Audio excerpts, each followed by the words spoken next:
So my name's Beverley Gray. I lost my husband Alan to MND. I am one of 5 siblings and I have 3 children, 2 boys and a girl. My name is Marina McGugan. My husband Alasdair had MND. He died in November 2020 on what was his 64th birthday. I'm Sandra Harvey and I lost my husband Iain to MND almost a year ago. So Alan was very much a gentleman.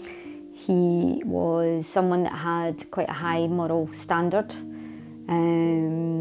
He just was just a fun guy to be around. He would take things seriously.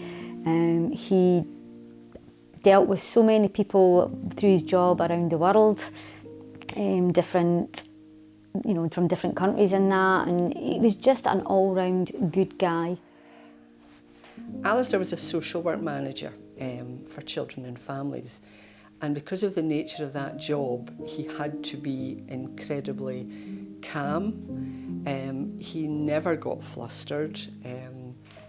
He enjoyed drinking, he enjoyed real ale. He and his friend Jeff would go to the pub quite a lot. He was chef trained, although he was a social worker as well, because as a student Alasdair travelled a lot. He went to Norway, he learned to speak Norwegian and he trained as a chef there. The arguments that we would have were based mostly around the kitchen.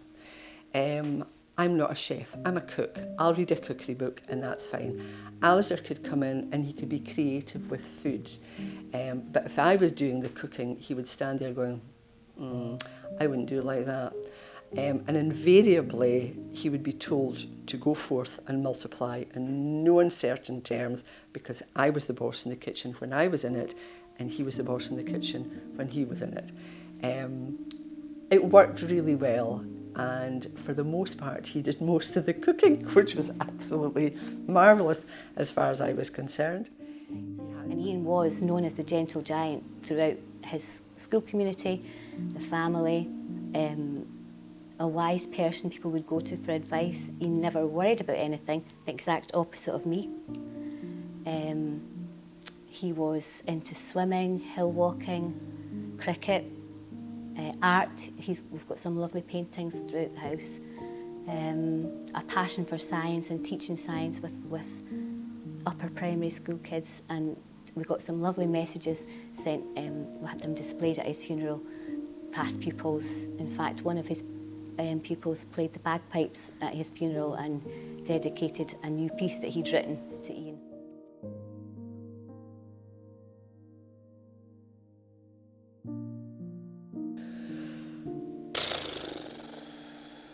That's a hard one, grief.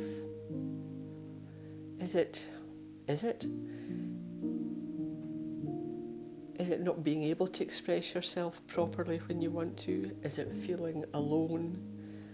I think it is. I think it's about feeling desolate. It's about feeling that the world will never be the same again. It's wanting to be in a better place yourself, but you don't know how to get there. Grief doesn't disappear. It's always going to be there. I think somebody described it to me as if you take grief as a football, the football doesn't change size. It's always going to stay there, but it's everything around it that changes, that you have to adapt around that. The grief will always be there. It's just you learning to live with that grief. When I think about grief, it's like a mixing bowl. There's sadness, guilt, anger, and that sense of anxiety about the future. And it's all mixed into the one. But you do find a way through it, and I think grief for everybody will be quite different. There will be similarities, and it's a bit like MND. We all go down this journey. We have the same destination, and we eventually get to that destination, and we sometimes take different paths, sometimes they cross. And we once said that we're all part of a very unique club that nobody wants to be a member of.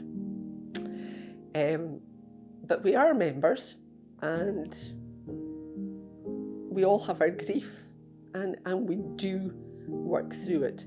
But in those early days, it's like standing in front of a tsunami and getting floored day after day after day. So we're coming up to his 3rd anniversary. We're a month off of that. Just now I'm in a good place. Wasn't always like that. First year, I think, was quite easy. You're prepared for the first. You're prepared for the 1st anniversary. You're prepared for your 1st birthday without him. You're prepared for Father's Day. You know, all these are going to come along, and it then came to the 2nd year, and I struggled big time. It was just awful. I can't describe it. It wasn't depression. It feels like you've lost a limb.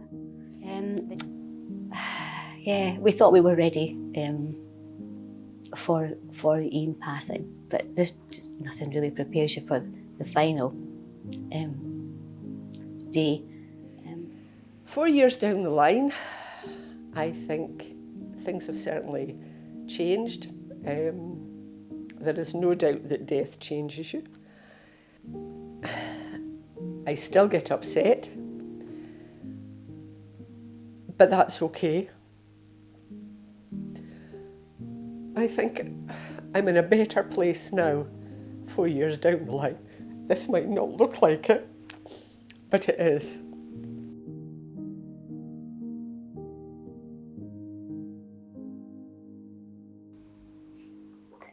Part of coping with the grief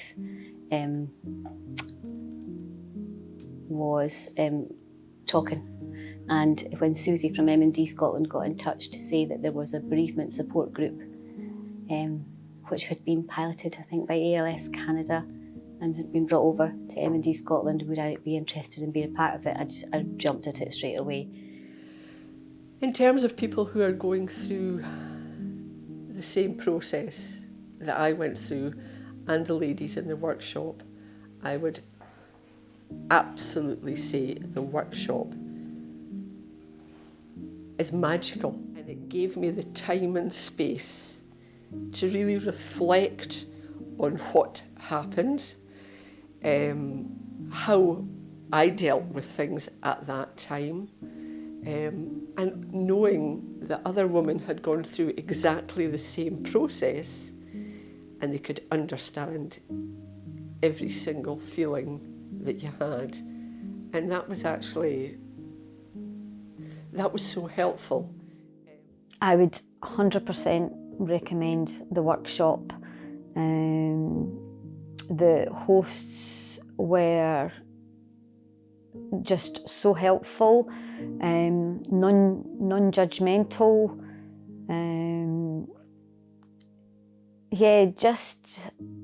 Just seemed to understand, gave you the time if you needed to, cry.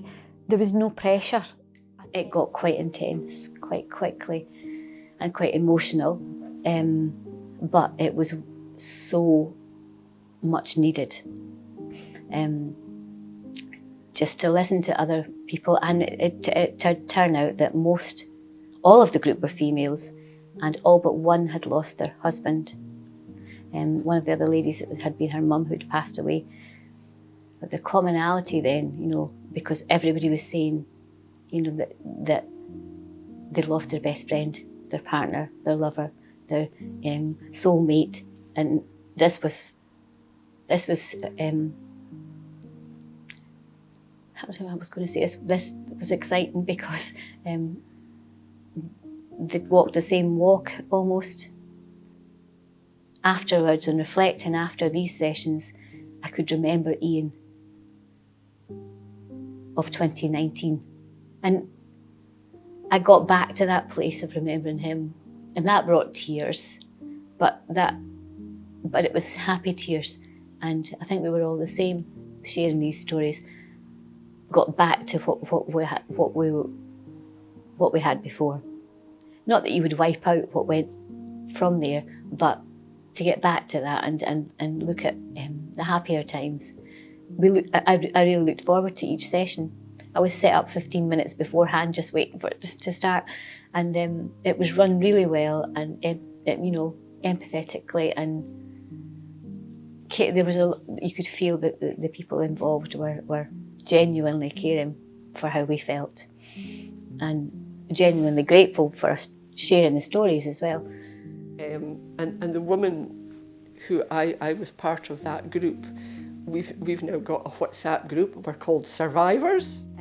It's called Survivors, and yeah, that's exactly what we're doing. We are surviving through the grief that we've been left with, and we couldn't do it without just having that support of each other.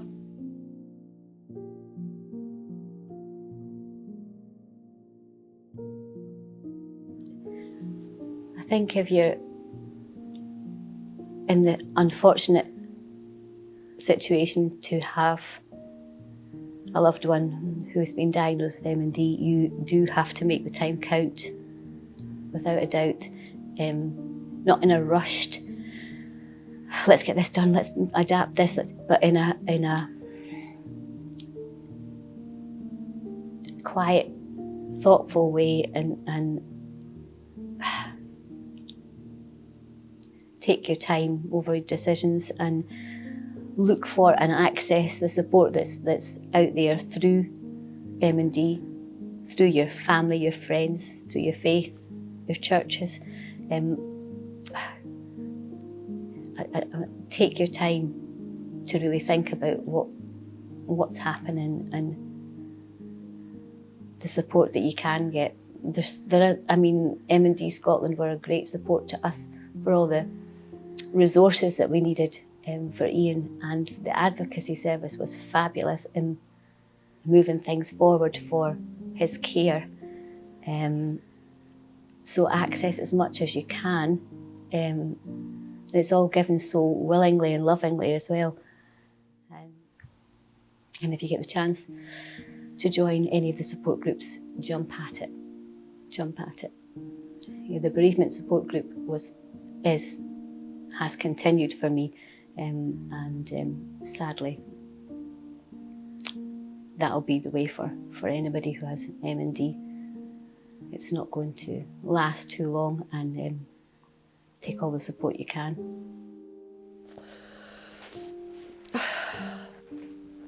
For people at this stage who've lost a husband, a wife, a mother, a father, or whatever to MND,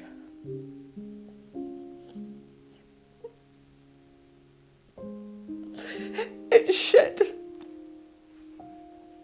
But there is light at the end of a tunnel.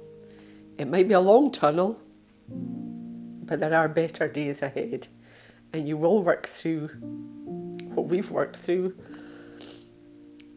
And I think what I would say is that whether it's workshops, whether it's people listening to you, don't think that it's going to stop tears,